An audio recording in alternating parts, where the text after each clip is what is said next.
எப்போவுமே coffee, tea அந்த மாதிரி குடிக்கிறீங்களா? ஒரு வாட்டி இந்த மாதிரி ட்ரை பண்ணுங்கள்.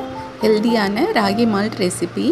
வாங்க எப்படி செய்யலான்னு பார்க்கலாம். ஒரு மிக்ஸி ஜாரில் கொஞ்சமாக பாதாம், முந்திரி, ஏலக்காய், 1/4 கப் அளவு சர்க்கரை அதையும் சேர்த்து நல்லா இந்த மாதிரி பவுடர் பண்ணி எடுத்துக்கோங்க.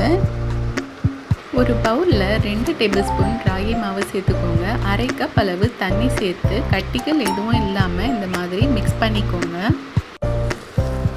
இப்போ ஸ்டவ்வில் ஒரு பாத்திரம் வச்சு 2 டம்ளர் அளவு தண்ணி சேர்த்துக்கோங்க.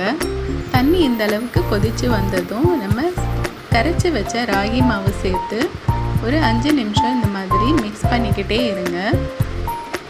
பாருங்கள், இப்போது மாவு இந்த அளவுக்கு திக்காயிட்டு வந்துடுச்சு.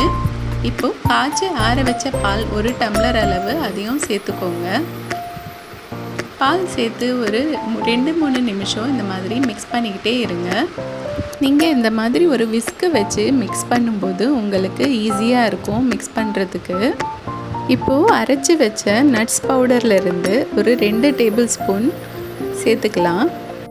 இங்கே சர்க்கரைக்கு பதிலாக நாட்டு சர்க்கரை, வெல்லம் அது கூட சேர்த்துக்கோங்க.